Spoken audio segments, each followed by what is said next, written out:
secara terbuka dengan nomor sidang 75 saya nyatakan dibuka secara resmi. Pada hari ini, Selasa tanggal 1 Maret 2016 pukul 2 waktu Indonesia Barat, sidang ujian komprehensif mahasiswa perguruan tinggi Raharja dengan judul Perancangan Sistem Pengelolaan Data Pembinaan Kegiatan Kerja Narapidana pada Lembaga Pemasyarakatan kelas 2A Pemuda Tangerang atas nama Siti Pujianingsih NIM 1211473-990 jurusan Sistem Informasi konsentrasi Sistem Informasi Manajemen. Sidang terdiri dari 2 sesi, yaitu sesi pertama presentasi dan sesi kedua tanya jawab. Sebelum sesi pertama dimulai, membacakan riwayat akademik peserta. Siti Pujianingsih, IPK 3,55, PO hasil penilaian objektif sebesar 85. Sesi pertama dimulai, dipersilakan menyampaikan presentasi dalam waktu 10 menit. Bapak, mohon izin 15 menit boleh? Silakan. Bapak, mohon izin untuk maju ke depan. Silakan. Sebelum kamu teruskan, bisa share link saya dulu? Enggak bisa Pak. Nggak online? Iya. Harus minta kerekannya dulu, jadi harus punya Prezi-nya baru bisa buka. Jadi saya pakai Prezi Pak, software Prezi. Oke. Jadi kamu nggak bisa share ke saya supaya di laptop saya bisa jalan? Iya, nggak bisa. Bisa diteruskan. Oke, terima kasih Bapak.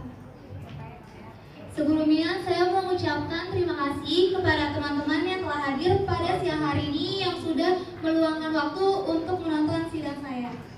Perkenalkan, nama saya Siti Pujianingsih.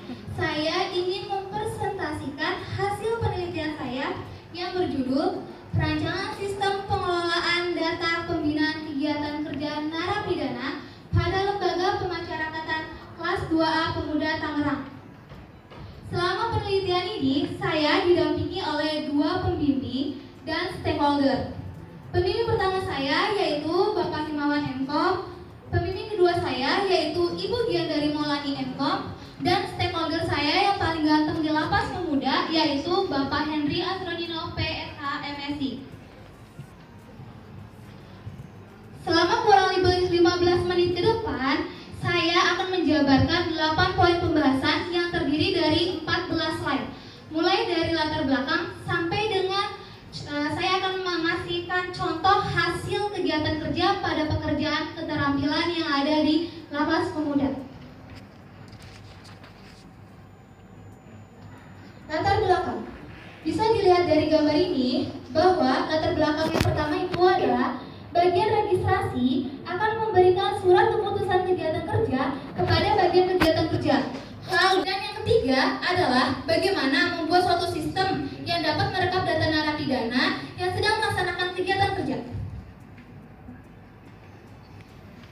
Ruang lingkupnya pun di sini terdiri dari 3, yaitu yang pertama adalah pengelolaan data pada bagian kegiatan kerja. Yang kedua adalah pembuatan jadwal kegiatan kerja. Dan yang terakhir adalah merekap data narapidana yang sedang melaksanakan kegiatan kerja. Tujuan dan manfaat. Tujuannya di sini terdiri dari 3. Apa aja sih? Yang pertama itu adalah untuk membantu para sipir, membantu pekerjaan sipir dari sistem yang manual menjadi sistem terkomputerisasi. Yang kedua adalah untuk meningkatkan kinerja sipir dalam mengelola data.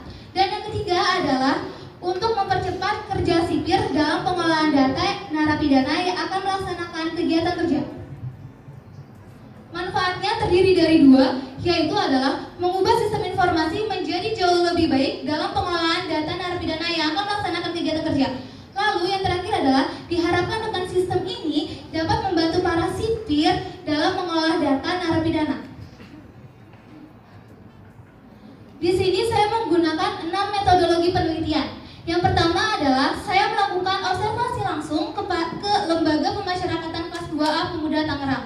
Lalu, metode yang kedua adalah saya melakukan wawancara dengan stakeholder saya yang bernama Bapak Henry Astronino, PSH MSc.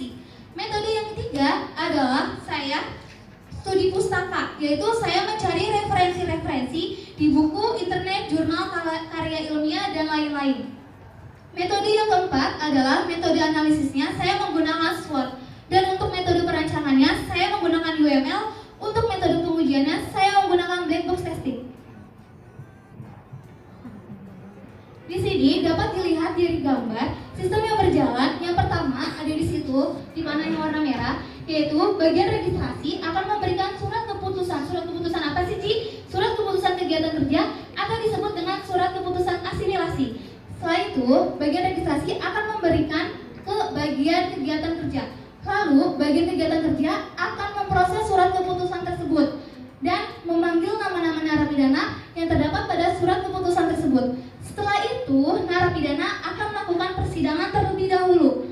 Lalu, hasil surat keputusan hasil persidangan akan diberikan terlebih dahulu kepada bagian registrasi. Kenapa? Karena di bagian kegiatan kerja belum ada sistemnya, jadi harus dikasih ke bagian registrasi terlebih dahulu. Habis itu baru dari bagian registrasi baru bisa ngasih surat keputusan hasil persidangan ke bagian kegiatan kerja. Setelah bagian kegiatan kerja menerima surat keputusan hasil persidangan, baru bagian kegiatan kerja baru bisa membuatkan jadwal kegiatan kerja untuk narapidana yang akan bekerja di luar saja. Dan narapidana akan diberikan jadwalnya dan diawasi oleh sipir bagian kegiatan kerja. Ini merupakan tampilan output dari hasil penelitian saya, di mana yang sebelah kanan paling atas adalah tampilan login, yang kedua adalah home utama. Di sini ada tampilan kegiatan kerja dan di sini adalah tampilan untuk data persidangan. Kesimpulannya dibagi jadi dua. Bisa dilihat ya dari sistem yang sebelum dan sesudah. Sistem yang sebelum, bagian kegiatan kerja masih menggunakan pensil, masih mencatat tuh nama-nama narapidana yang akan melakukan kegiatan kerja. Lalu bagian kedua adalah bagian kegiatan kerja masih harus galau. Dia membuat jadwal kegiatan kerja aja harus galau dulu sehari sampai 3 hari. Lalu bagian kegiatan kerja baru bisa membuatkan jadwalnya dengan menggunakan Microsoft Excel. Tapi dilihat dari sini, setelah adanya sistem yang diusulkan, bagian kegiatan kerja tidak lagi mencatat dengan tulisan, melainkan menginputkan data narapidana ke dalam sistem. Lalu di sini, surat keputusan hasil persidangan dapat langsung dicetak tanpa harus galau lagi, tanpa harus menunggu lagi, dan jadwalnya pun bisa langsung dicetak setelah narapidana melakukan persidangan. Di sini mohon izin saya ingin memutar video program.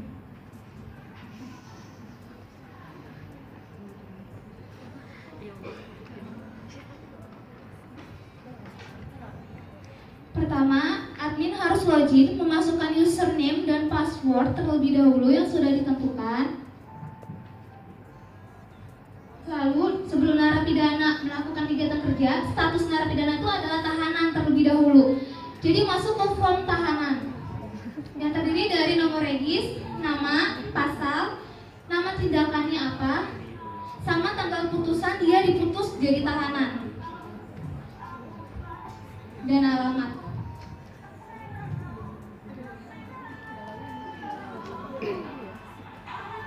Disimpan.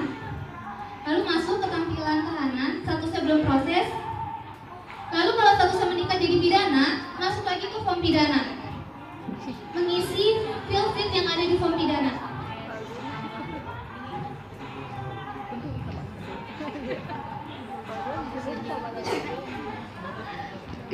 Simpan. Di sini statusnya pidana dan di tahanan statusnya sudah diproses. Apabila meningkat lagi statusnya menjadi narapidana, maka langsung masuk ke form narapidana. Pilih agamanya, tanggal lahirnya,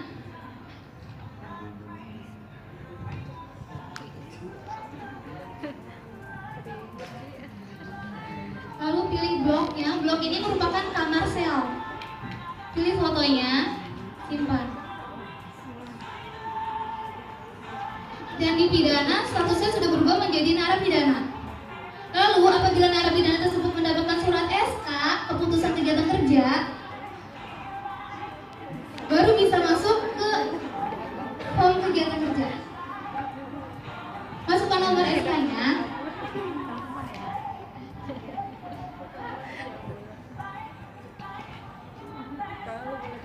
Nama pidananya, tanggal asimilasi itu ini apa sih? Tanggal setengah dari masa hukumannya dia. Dan ini merupakan tanggal kebebasannya dia. Dan sudah masuk, apabila sudah masuk, maka masuk ke halaman persidangan. Masukkan nomor SK, namanya, usianya, tanggal persidangan dia. Dan di sini perilaku. Kalau perilakunya baik, maka dia akan bekerja di luar lapas. Kalau cukup baik, di dalam lapas. Kalau tidak baik, tidak bekerja. Dan ini statusnya belum diproses karena harus pilih sipir lagi. Warnanya sudah berubah, statusnya belum diproses. Dan bagian kegiatan kerja gak usah galau lagi karena surat keputusan hasil persidangan sudah bisa langsung dicetak dan jadwalnya pun sudah bisa langsung dicetak. Dan ini merupakan rekapnya.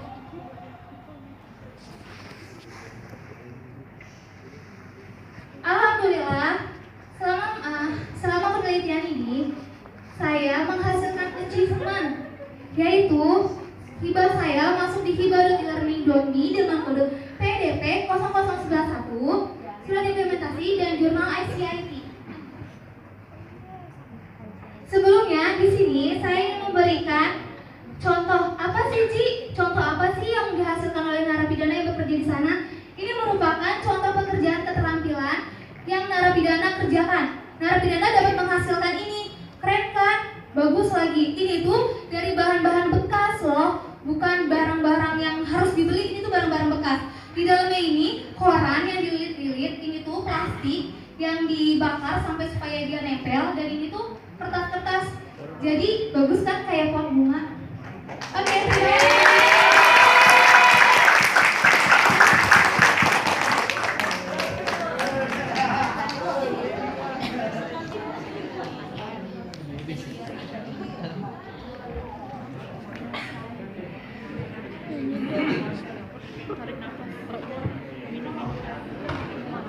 Oke, teman-teman sudah bisa tenang? Tenang dulu.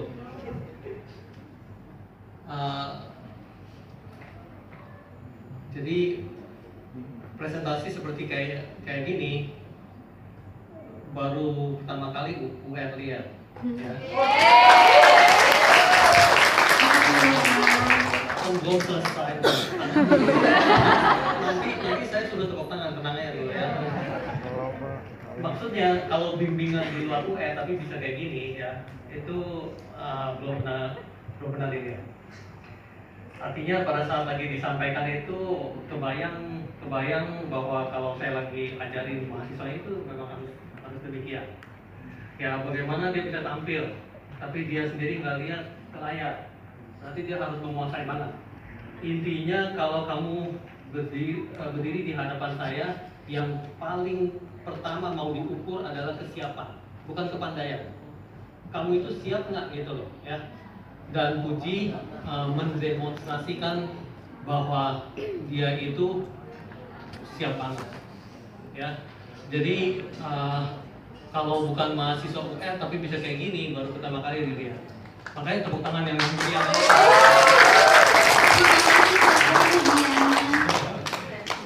Bimbingan Pak Himawan yang lain bisa kayak gini juga. Kalau nggak saya mau lihat juga nih. Bisa ya semua kayak gini ya. Jadi nggak heran juga kalau Pak Himawan juga katanya dosen favorit juga ya. Tepuk tangan untuk Pak Himawan.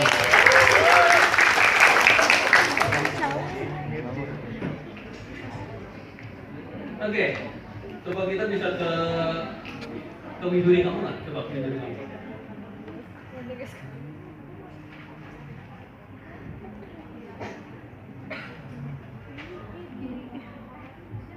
Ya. Ke bagian latar belakang, please.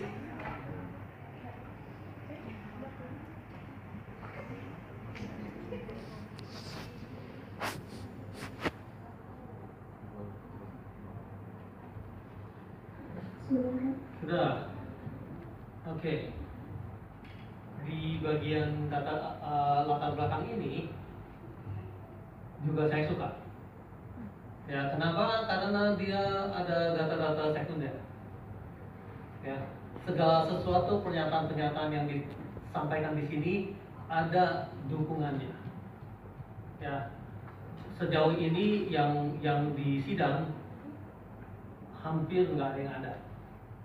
Ya, jadi latar belakang harus seperti ini. Ya, didukung dengan data-data sekunder. Berarti ini ditunjukkan sebuah latar belakang yang sangat bagus. Berarti tepuk tangan buat Puji atau buat Imam? Buat dua-dua.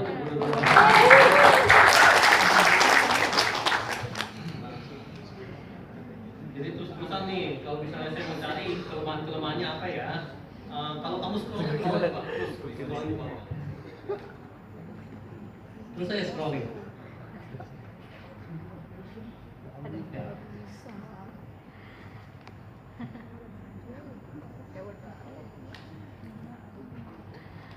Terus ya, terus aja terus. Emang mata lelah di scrolling kayak gini, tapi tahan. Oke. Terus.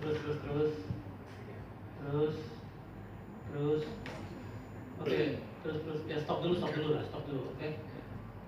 Berasa terjadi sesuatu nggak? Puyeng, Pak.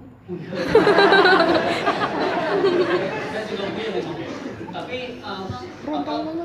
tulisannya mulai bergeser ke sana. Iya. Ya coba terusin lagi. Ya itu mulai bergeser ke sana.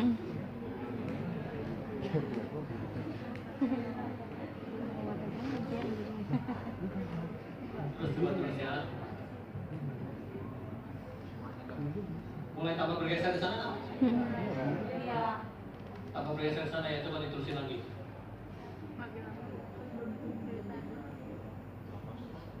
Tambah bergeser nggak sih? Iya.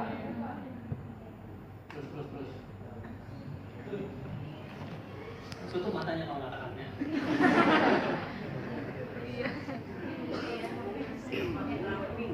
Makin ke sana kan? Merasa makin ke sana nggak? Iya. Makin di sini putih kan? Iya. Ya.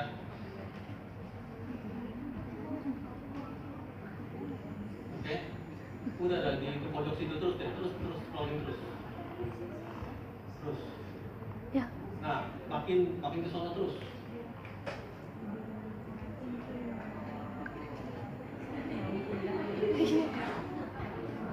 Oke, mungkin kita stop dulu ya, karena saya juga udah nggak tahan matanya disiksa. Kita harus tahu bahwa Widuri itu dibaca oleh khalayak luas.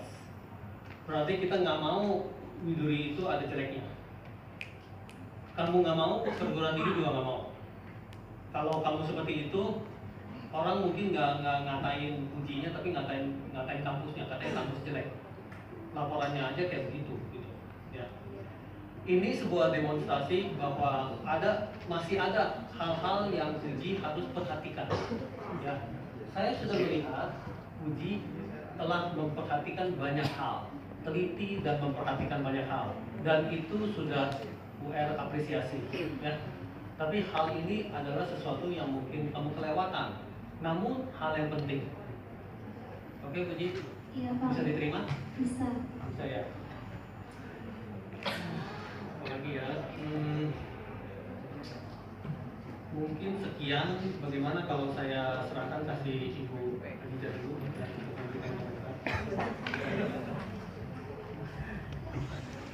Terima kasih Bapak Ketua Penguji.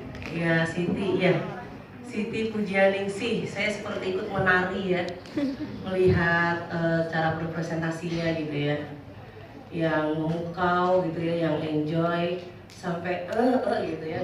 Saya mau ikut-ikutan nari gitu ya.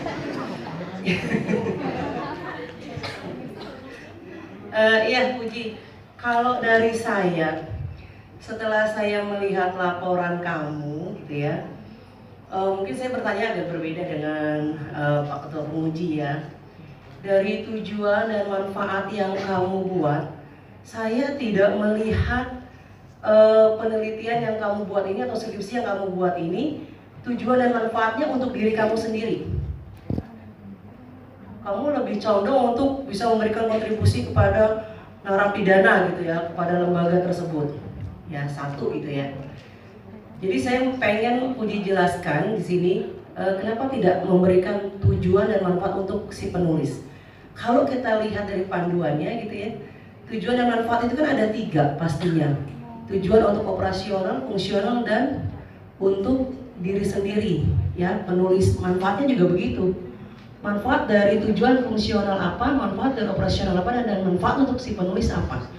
Kalau kamu bikin banyak-banyak penelitian tapi kamu sendiri nggak bermanfaat buat diri kamu, buat apa? Iya kan? Kamu nggak enjoy dong melakukannya. Cuma buat meleburkan kewajiban. Tapi kalau ada manfaat dari buat sisi kita, diri kita sendiri, itu akan ada daya tarik, gitu ya. Karena daya tarik keikhlasan juga ada di situ, gitu ya. Jadi hasilnya juga bagus. Nah di sini saya tidak melihat tujuan dan manfaat untuk Puji sendiri apa. Bisa jelaskan nggak? Oke, terima kasih. Bu Aziza tadi bertanya tujuan dan manfaat bagi penulis sendiri itu apa sih? Mungkin di sini tujuannya itu adalah yang pertama benar banget supaya tujuan dengan adanya penelitian yang saya buat ini paling pertama adalah semoga saya lulus dari perguruan tinggi, kan harus buat penelitian. Nah, cakep itu. Itu tujuan yang sangat jujur banget. Memang sangat mendasar dan jujur. Tujuannya saya pengen lulus, ya kan, memenuhi persyaratan kelulusan, salah satunya melaksanakan skripsi. Kenapa nggak tulis? Iya, mohon maaf. Mohon maaf, nggak lebaran sekarang. Ditulis nanti ya. Terus manfaatnya apa? Manfaatnya di sini dengan adanya penelitian saya buat, saya bisa memberi contoh kepada junior-junior saya bahwa tidak harus perusahaan yang jadi tempat studi kasus kita, melainkan ada tempat-tempat yang lain yang bisa dijadikan studi kasus, pemikiran-pemikiran baru gitu. Manfaat mendasar aja buat Puji. Itu mah kamu mikirin orang lain juga. Buat diri kamu manfaatnya apa?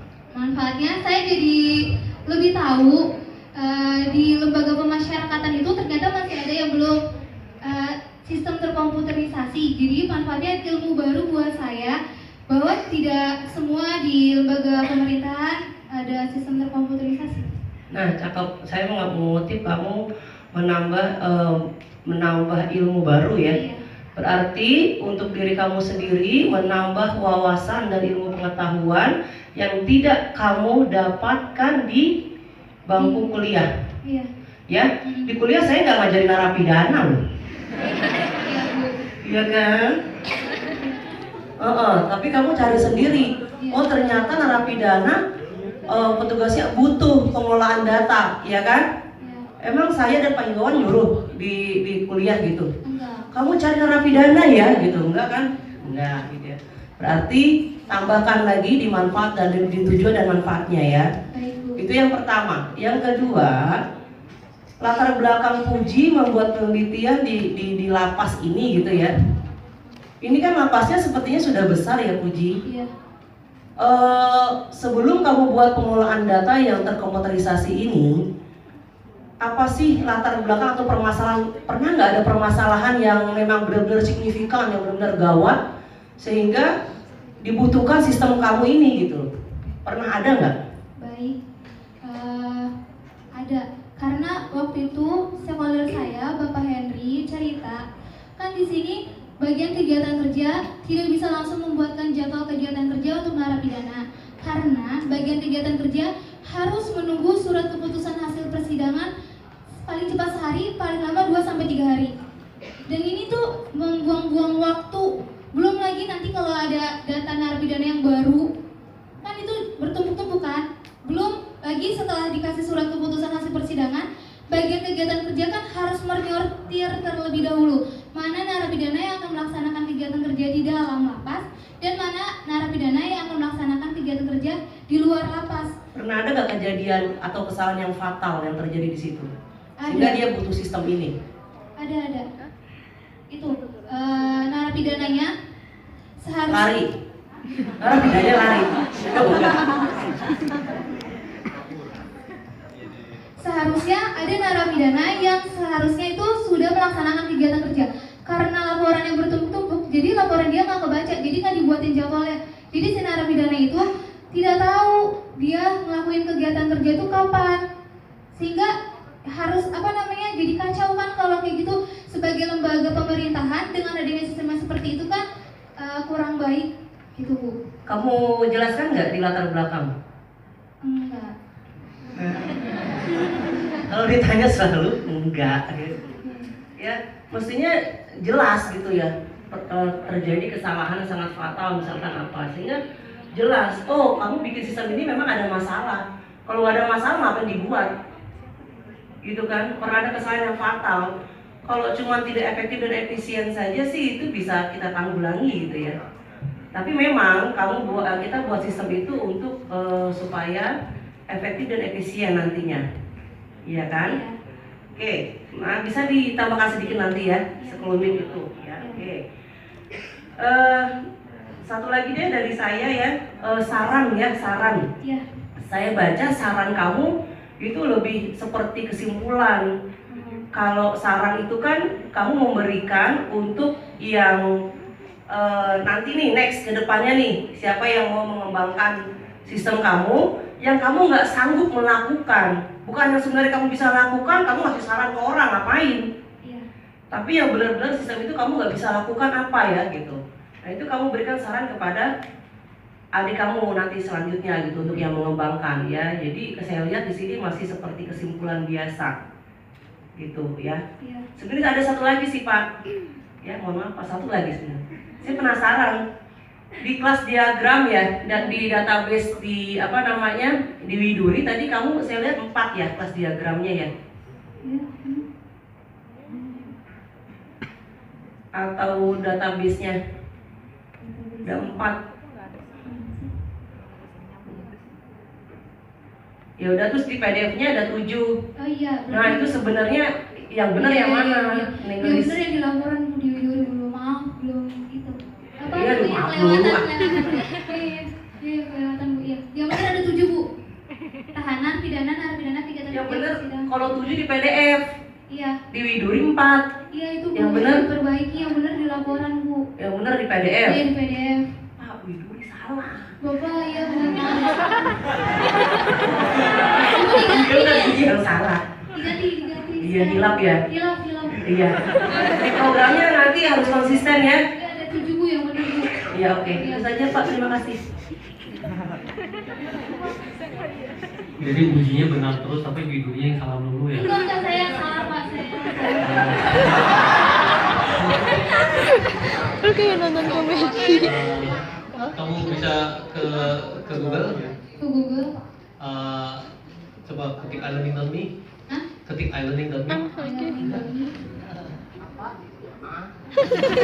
Iya.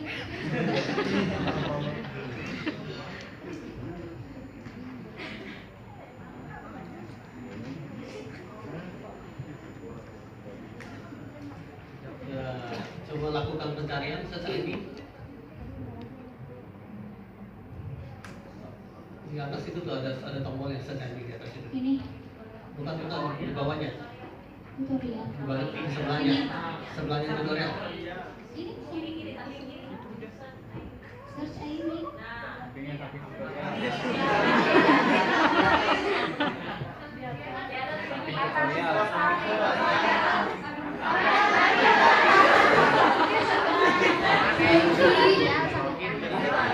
Udah tadi itu.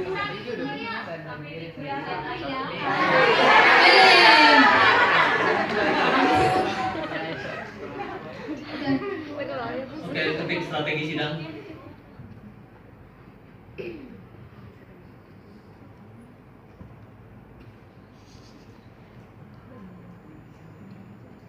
Oke, strategi menuju sidang kan Susan Octaviani, coba klik itu. Kamu baca ini Puji apa enggak? Belum. Belum baca? Iya, belum. Oh, tapi bisa ya? Saya malah sampai kaget nih, kamu bisa. Alhamdulillah. Jadi pasti yang bisa dari bawahnya nih. Coba turun ke bawah, kita cari strategi keberapa ya? Yang ini terus. Terdapat 20 strategi kan? Strategi irama suara, strategi alat peraga, strategi posisi tubuh, strategi multimedia, strategi hafalan, strategi nomor, strategi one team video, strategi nggak usah diomongin semua, strategi omongan naik turun, strategi yang mengulang pertanyaan mana deh? Terus stop. Nomor 15. Oke. Jadi strategi ke-15 menyatakan strategi mengulang pertanyaan dahulu kemudian baru menjawab adalah strategi di mana jadi pada saat penguji bertanya sebaiknya kita mengulang pertanyaan pengujinya dahulu baru kemudian kita menjawab pertanyaan penguji tersebut. Jadi kamu bisa, saya kaget. Alhamdulillah kan waktu KKB bareng sama Bapak.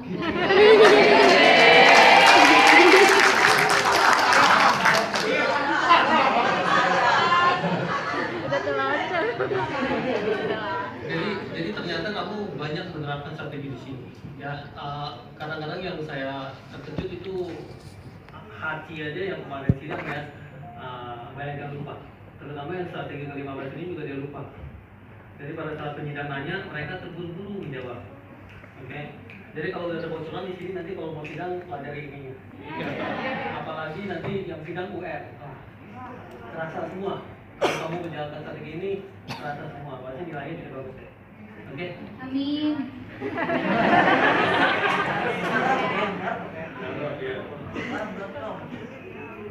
Sebelum saya serahkan ke Pak Imawan, saya mau lihat programnya. Coba kamu demonstrasikan programnya. Ini programnya, adminnya login.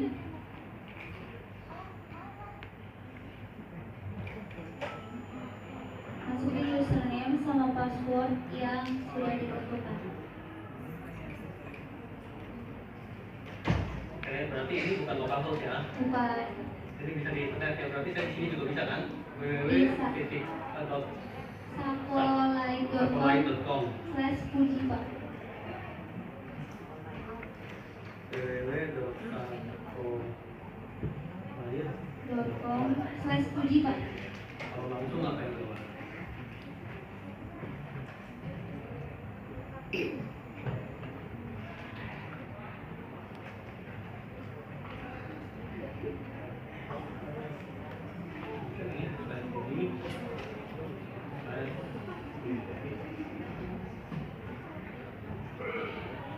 Oke, terus masuk ke dalam admin, terus apa lagi? Admin home utama, masuk ke home utama. Kan narapidana sebelum melakukan kegiatan kerja kan statusnya adalah tahanan. Jadi masuk ke data penghuni, pilih halaman tahanan.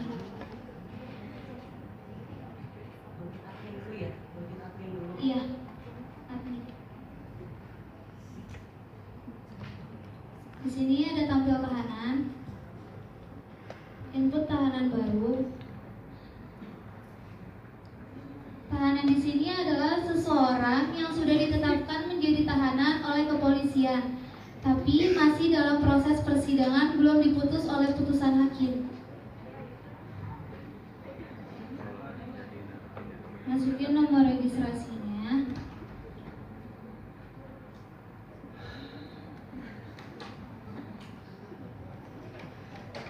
Pas baru masuk ya, pas baru ditangkap masuk gitu. Iya, jadi kan penjahatnya ditangkap polisi kan.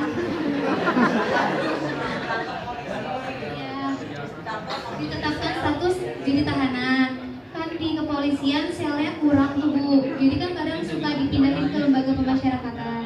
Dan kalau sudah dipindahin harus masuk ke form ini dulu, form tahanan namanya. Soalnya status dia masih tahanan.